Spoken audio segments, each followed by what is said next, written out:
Bienvenidas a la clase 1 del curso Apreciación Estética y Artística. ¿El arte para qué? Además de la introducción al curso, empezaremos con la apreciación estética y artística de la pintura Guernica del artista español Pablo Picasso. A lo largo de estas 16 clases, a través de la observación de las obras de arte de diversas épocas, iremos haciendo un recorrido, les brindaré herramientas que conozco para que ustedes tengan más elementos en los que apoyarse al observar una obra artística, en especial las artes plásticas y visuales. Esos elementos que ustedes irán conociendo, además les garantizarán una experiencia de contemplación más completa. Así que empezamos. Al tener esta primera aproximación con la obra de arte y que ya captaste qué reacción te dio, qué emoción, empiezas a fijarte qué es lo primero que llama tu atención, qué despierta tu interés de esta obra, qué te gusta, qué te disgusta. Es un ejercicio muy bonito que se da en todos los servicios educativos de todos los museos, con los niños y jóvenes, pero también con los adultos que empiezan a partir, ¿no? Es un diálogo directo con la obra. Y cero mente, cero idea preconcebida. Entonces ahí vas tú como espectador, viendo a primera emoción, viendo lo que te gustó, lo que no te gustó, etcétera, ¿no? Obviamente, esta obra es muy conocida, entonces puede ser que muchas de ustedes ya hasta hayan tomado cursos alrededor de ella. Sin embargo, no importa que sean obras conocidas o no conocidas, uno como aficionado al arte tiene que entrar a los museos como si no supieras nada. Y esa es una regla que se da en muchas otras actividades. Desaprender. Todo lo que aprendiste, hazlo a un lado y como un niño, como una niña, vuelve a enfrentarte a la obra a ver qué te transmite. Porque seguramente esta obra y todas las demás te van a transmitir algo diferente de lo que te transmitieron hace 20 años cuando la viste por primera vez. Cuando ya tuviste esa primera experiencia con la obra, si estás en un museo, en una galería o en un parque, te fijas si hay una ficha o una cédula a un lado de la pintura. Pero eso es después, ¿eh? Si está la cédula, te acercas para ver los datos de la obra. Esos datos son muy importantes. La cédula o ficha nos brinda la información valiosa que nos va a ayudar a tener una experiencia estética y artística. En esa ficha aparece el título de la obra y el título es imprescindible en algunos casos, totalmente prescindible en otros. Nos avisa de qué trata la obra, sobre qué, en el caso de esta obra, Guernica. Algunas de ustedes les sonará algo Guernica, a otras de ustedes tal vez no, depende de qué tanto conozcan sobre arte y sobre la Guerra Civil Española. Entonces el título, importantísimo y siempre está arriba. Luego aparece el autor o la autora, que en este caso es Pablo Picasso, la nacionalidad, que a veces es muy importante, en este caso sí tiene importancia, el año de nacimiento y muerte, si es el caso. Por ejemplo, aquí estamos viendo que Pablo Picasso nació en 1881. Fíjense, a fines del siglo XIX y murió en 1973. Estamos ante la obra de un artista longevo que vivió 92 años. Eso también es un dato importante porque estamos hablando de alguien que vivió mucho tiempo, por lo tanto tuvo una gran experiencia porque qué época le tocó vivir, qué contexto, todo eso ahí. Por lo pronto, cambio de siglo, le tocaron todas las vanguardias artísticas, Primera Guerra Mundial, la Guerra Civil Española, la Segunda Guerra Mundial, el destape de los años 60, todo eso le tocó vivir a Pablo Picasso, ¿no? Luego podemos ver que viene la fecha en que se elaboró la pintura, que a veces es importante, otras veces no. Por ejemplo, aquí vemos que Guernica se elaboró en 1937, es decir, que Pablo Picasso tenía 56 años, estaba en la plenitud de sus facultades mentales, físicas, artísticas y demás. Y luego viene incluso que la pintura se hizo en un mes prácticamente, del 1 de mayo al 4 de junio. Estamos viendo aquí que la pieza, esta, que ya tuvimos nuestra primera aproximación, se hizo en un mes. En Pariene, la técnica, que también es importante y es algo que lo que vimos al principio de la clase, todos los críticos de arte de la cuadra no toman en cuenta, ¿no? Que es esta técnica, ¿no? El óleo que aparece aquí. Esto de la técnica tiene que ver con qué se hizo, en este caso, la pintura. Puede ser un dibujo, un grabado, un fresco en la pared, un temple en cáustica, pintura acrílica, técnica mixta. O sea, como ven, hay muchas técnicas, en este caso es óleo, y luego aquí aparece el soporte, que también es importante, que en este caso es lienzo. Otro soporte podría ser papel, un muro. ¿Mm? Después aparecen las dimensiones, que para ahora en estos tiempos que vemos mucho arte a través del internet, en nuestros celulares, en el iPad, pues no tenemos ni idea si la obra es grande, pequeña, si es miniatura. Entonces aquí la medida nos dice que esta es una obra de grandes dimensiones, 3 metros con 49 centímetros por 7 metros con 76 eh, centímetros, que generalmente en el estándar de las cédulas y las fichas ponen en centímetros o en pulgadas en algunos lugares, así 349 centímetros por 776 centímetros, ¿no? O sea, estamos ante una obra grande, de grandes magnitudes. Y después tenemos la categoría, que aquí es pintura, que se refiere pues al género artístico. Y con género artístico, bueno, ha variado un poquito en los últimos tiempos porque apareció la TV y el cómic como géneros artísticos. Otros géneros son la literatura, la música, el teatro, la fotografía, la arquitectura, la escultura.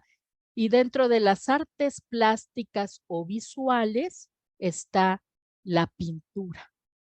Entonces aquí estamos viendo toda la información que nos está dando la cédula, pero ojo, es el segundo paso. El primer paso, indiscutiblemente, es la contemplación de la obra sin irte a leer la cédula.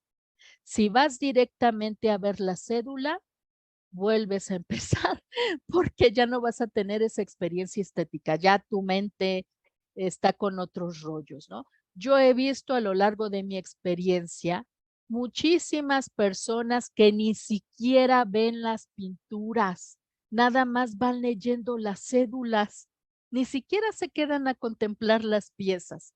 Entonces, pues no, eso no sirve, no sirve de nada porque hasta se les olvidan los datos y todo eso, ¿no? Luego aquí tenemos el año de ingreso en el lugar donde está actualmente la obra, que es el Museo Reina Sofía en Madrid, España. Y la pintura, aunque fue creada en 1937, llegó al museo en 1992. Es decir, que 55 años después de que fue creada, llegó al museo. Y es todo un viaje el que tuvo esta obra, ¿no? El mural Guernica, aquí lo platican en la cédula y de hecho es importante, por eso lo ponen ahí. El mural Guernica fue adquirido a Picasso por el Estado español en 1937. Debido al estallido de la Segunda Guerra Mundial, el artista decidió que la pintura quedara bajo la custodia del Museo de Arte Moderno de Nueva York, donde estuvo por mucho tiempo, porque en 1958 Picasso renovó el préstamo del cuadro a ese museo de Nueva York por tiempo indefinido hasta que se restablecieron las libertades democráticas en España. La obra regresa a España en 1981, pero estuvo, bueno, itinerante y todo, y ya quedó en este museo a partir de 1992. Así que tenemos como aspecto importantísimo la primera aproximación con una obra de arte. La primera parte es enfrentarte a la obra y ver qué te dice, ver qué sientes, si te gusta, no te gusta. La segunda parte es ver la ficha o la cédula si es que hay posibilidad, porque puede ser que ni siquiera haya. Y después vamos a seguir viendo la continuación. Primero es aproximación, luego es descripción de la obra. Y dentro de esta descripción de la obra, que es una de las partes importantísimas, está pues que tú vayas analizando qué es lo que ves, qué hay personajes, si hay naturaleza o no, cómo están dispuestas los personajes, hay formas que reconozcan o no hay nada que reconozcan. A la hora de estar viendo la obra, podemos ver aquí un toro, como que llama la atención porque es un toro, hay un caballo, vemos aquí a una figura que tiene senos y pelo largo, una mujer que tiene a un niño en brazos. Vemos aquí una cabeza con la boca abierta, un brazo retorcido. Por acá abajo hay otro brazo retorcido que sostiene una espada cortada. En la parte central vemos un caballo que tiene la boca abierta como si estuviera relinchando. Aquí a la derecha vemos un rostro humano, otro rostro humano, otro rostro humano. Si seguimos tratando de buscar qué podemos reconocer, hay un quinqué, una lámpara, ahí apenas se distingue un pájaro. Aquí a la derecha podemos ver un edificio, hay una ventana. Esta parte de aquí también parece un edificio. Entonces empezamos a hacer una descripción más profunda de la obra, que es lo que vamos nosotros viendo, que al principio con los niños y jóvenes y con los aficionados que empiezan, ¿no?, a ver arte, es poco a poco. Ya los que tienen mucha experiencia, no es necesario esto, ya lo ven a golpe de vista, lo pueden apreciar. Y dentro de esta descripción, luego viene el análisis formal de la obra. ¿Cuál es el tema? ¿Qué es lo que pretende representar el autor de la obra, ¿no? Aquí estamos hablando de Guernica. Entonces, si no saben, no importa, vamos a ir investigando. Luego tratamos de ver, ¿y qué género es? ¿Es un retrato? No, es un autorretrato, es un desnudo, ¿Es una naturaleza muerta o bodegón? ¿Es un paisaje, una marina? ¿Es un cuadro religioso? ¿Es un cuadro mitológico? ¿Es un cuadro histórico? Ya lo veremos porque por ahí va la cosa. ¿O es un cuadro alegórico?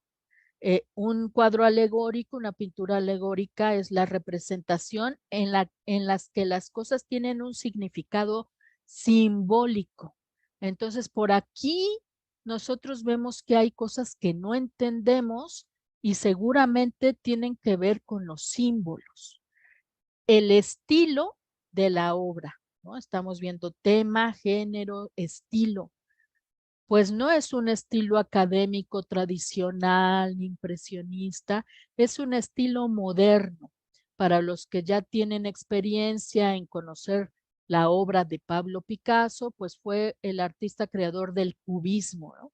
Entonces es un estilo moderno, cubista, alcanzan a ver rasgos cubistas que son todos estos ojos chuecos, tiene algo de surrealista porque esto parece como un espíritu o algo que veríamos en los sueños.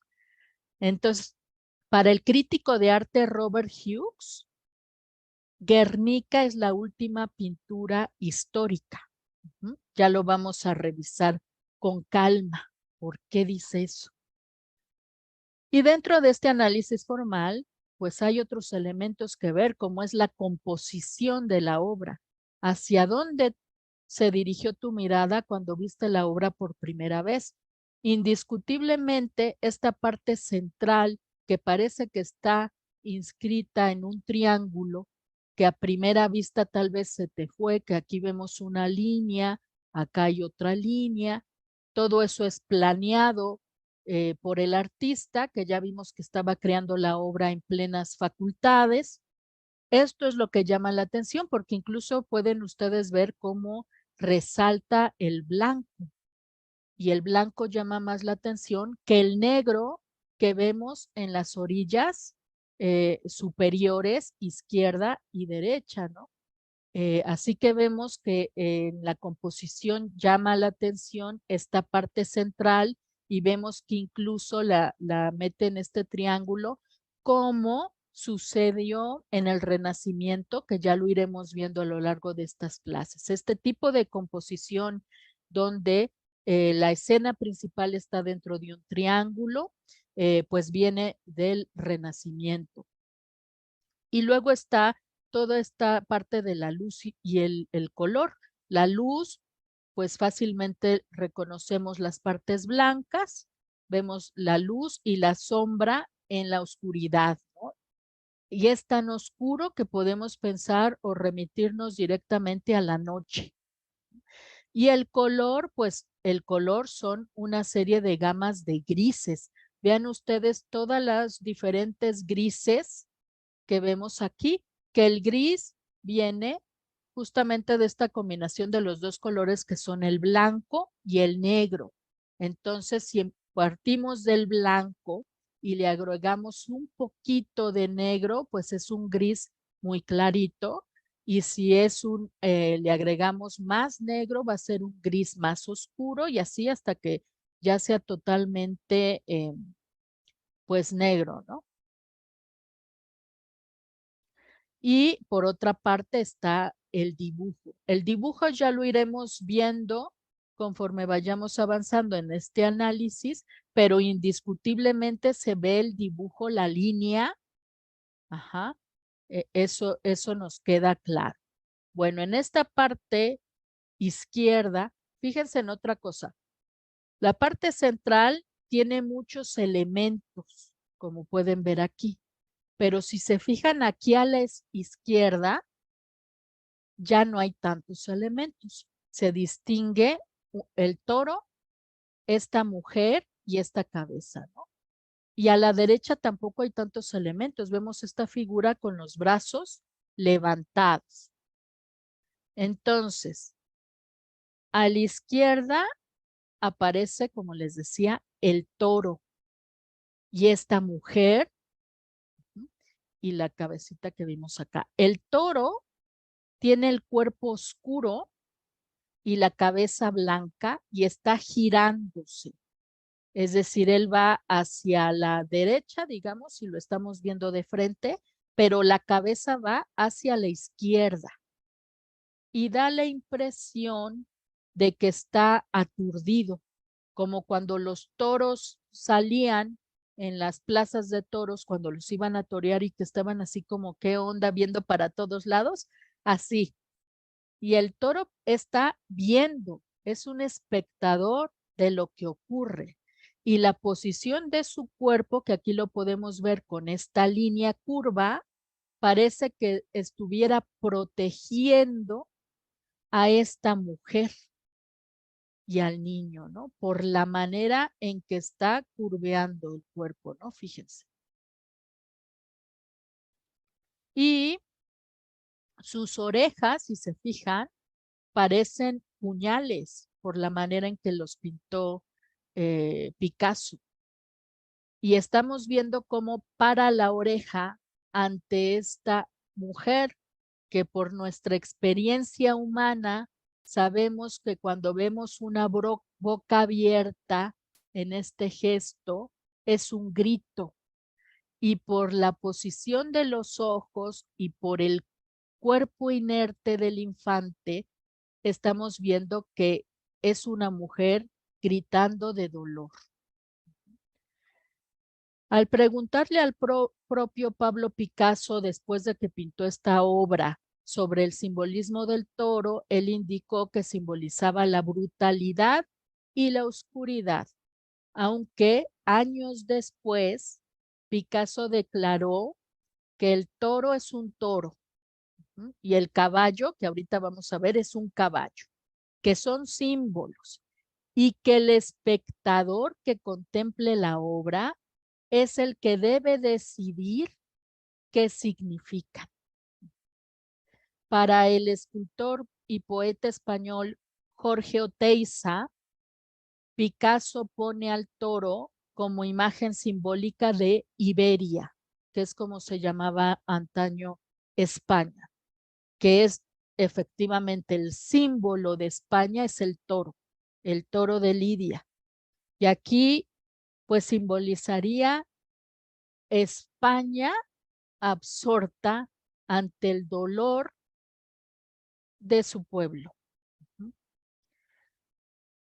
Para hacer esta obra, Picasso hizo muchísimos bocetos y fue trabajando y trabajando, como hacían de verdad, los artistas renacentistas, que para hacer sus frescos, sus murales, pues llevaban muchísimos bocetos previos. Así hizo Picasso con esta obra.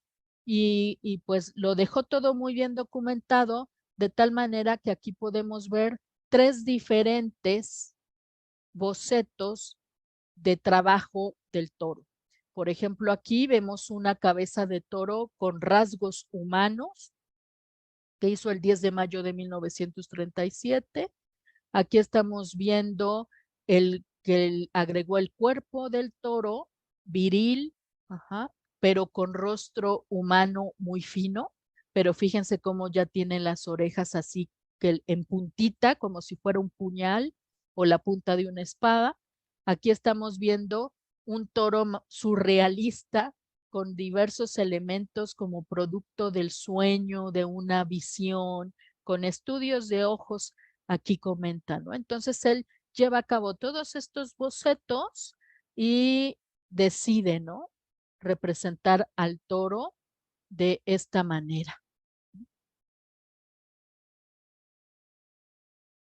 Y luego pues está la mujer con el hijo en brazos, que se sitúa abajo del toro, que por cierto, pues viendo ya el detalle, ustedes pueden ver cómo es el tratamiento del color, todos los matices de grises, y pueden ver el dibujo, que el dibujo lineal ahí está muy bien definido.